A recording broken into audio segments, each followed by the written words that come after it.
రైతులందరికీ నమస్కారం అండి. ఇటీవలే మన కేంద్ర ప్రభుత్వం జీఎస్టీ తగ్గించడం అయితే జరిగిందనమాట. ఆ జీఎస్టీ మన వ్యవసాయ పరికరాలపై భారీగా తగ్గించడం జరిగింది. ఇప్పుడు ఏ పరికరాలపై ఎంత పర్సంటేజ్ తగ్గిందో మనమైతే ఈ వీడియోలో పూర్తిగా తెలుసుకుందాము. రైతులు ఈ వీడియోను చివరి వరకు చూడండి. మొదట వచ్చేసరికి ట్రాక్టర్లు అనమాట. రైతులకైతే చాలా ఉపయోగపడతాయి అన్నమాట ఈ యొక్క ట్రాక్టర్లు. ఇవి గతంలో వచ్చేసరికి 12% ట్యాక్స్ వేసేవారు. ఇప్పుడు 12 నుంచి 5% మాత్రమే అనమాట. 7% తగ్గించడం జరిగింది. అలాగే ట్రాక్టర్లు, టైర్లు మరియు విడిభాగాలు గతంలో 18% జీఎస్టీ, ఇప్పుడు వచ్చేసరికి 5% అనమాట. అంటే 13% వరకు ఈ జీఎస్టీని తగ్గించడం జరిగిందనమాట ఈ యొక్క ట్రాక్టర్ టైర్లు విడిభాగాలకు సంబంధించి. అలాగే డ్రిప్ ఇరిగేషను మరియు స్ప్రింక్లర్ల మీద అనమాట. ఇప్పుడు ఇవి 12% ఉన్నాయన్నమాట గతంలో ఈ డ్రిప్ స్ప్రింక్లర్లకు సంబంధించి. ఇప్పుడు వచ్చేసరికి 5% అంటే 7% ఈ జీఎస్టీని తగ్గించడం జరిగింది. అలాగే వ్యవసాయ యంత్రాలు అనమాట, అంటే కల్టివేటర్సు, ఇవి గొర్రు, గుంటక ఇట్లాంటివన్నిటివి దానికి సంబంధించి గతంలో 12% జీఎస్టీ చెల్లించేవారు. ఇప్పుడు మనకు 7% తగ్గించేసి 5% మాత్రమే మనకు ఈ జీఎస్టీని ఈ గవర్నమెంట్ వారైతే ఈ యొక్క వ్యవసాయ యంత్రాల మీద నిర్ణయించడం జరిగింది. అలాగే ఇప్పుడు డ్రోన్లు అనమాట.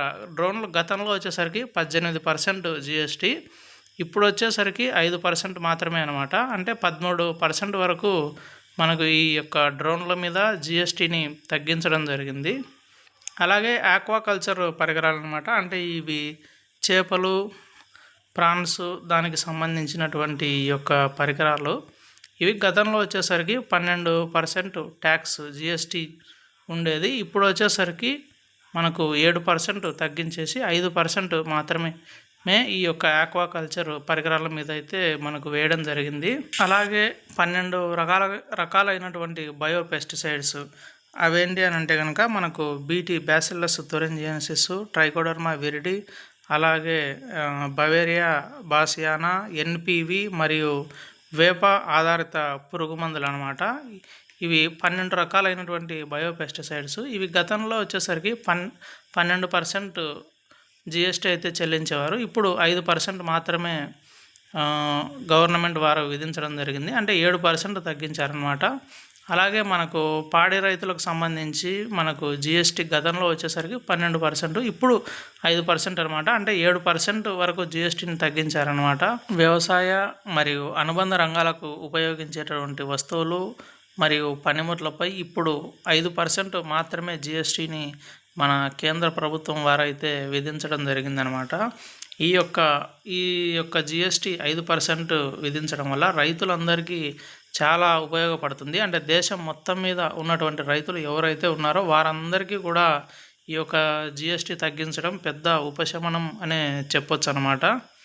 ఎందుకంటే రైతులు చాలామంది అంటే ఇంత జీఎస్టీ ట్యాక్స్ మనం కట్టలేక కొనలేక ఉంటారనమాట. ఇప్పుడు దాదాపు అన్ని రకాలైనటువంటి ఈ పనిముట్ల మీద 7% తగ్గించి మనకు గవర్నమెంట్ వారైతే 5% మాత్రమే విధించడం జరిగింది. మనం ఇప్పుడు వచ్చేసరికి ఇంకా ఈ యొక్క కొత్త జీఎస్టీతో మనము డ్రిప్ ఇరిగేషన్ అలాగే స్ప్రింక్లర్ ఇరిగేషన్తో చేస్తూ ఉంటారు కదా రైతులు. ఈ డ్రిప్పు అలాగే స్ప్రింక్లర్ వాడటం వల్ల ఎలాంటి పండ్ల తోటలు ఉన్న రైతులు ఎంత వరకు ప్రయోజనం కలుగుతుందో మనం ఇప్పుడు చూద్దాము. మొదట వచ్చేసరికి కూరగాయలు, మిరపకాయలు అలాగే మొక్కజొన్నకు సంబంధించి ఎవరైతే డ్రిప్ వాడుతూ ఉంటారో వారికి హెక్టార్కు 5,000 రూపాయలు మనకు రైతుకైతే ప్రయోజనం కలుగుతుందన్నమాట.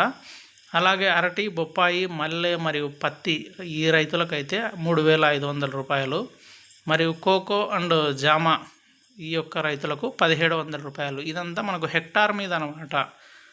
మామిడి ఈ యొక్క రైతులకు 1,700 రూపాయలు. నిమ్మ, చీని మరియు జీడి మామిడి ఈ యొక్క రైతులకు హెక్టార్కు 1,800 రూపాయలు అయితే మనకు ఈ ఉపశమనం అంటే ప్రయోజనం కలుగుతుంది అనమాట.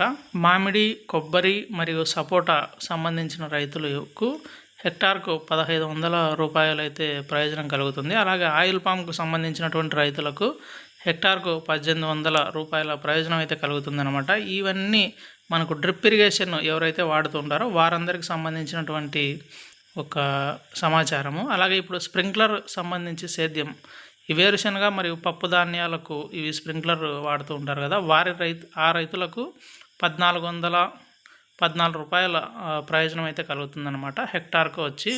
ఇదండి ఈ యొక్క వీడియోలో మనకు ఈ కేంద్ర ప్రభుత్వం వారు మనకు ఈ జిఎస్టీని తగ్గించి ఎలాంటి పరికరాల మీద ఎంత పర్సంటేజ్ జిఎస్టీని తగ్గించారో ఈ వీడియోలో పూర్తిగా తెలియజేయడం జరిగింది. ఈ వీడియోను మీ తోటి రైతులకు కూడా పంపించండి, వారికి కూడా కొంచెం హెల్ప్ అవుతుందన్నమాట. వీడియో నచ్చినట్లయితే లైక్ చేయండి, అలాగే please share and subscribe my channel. Thank you.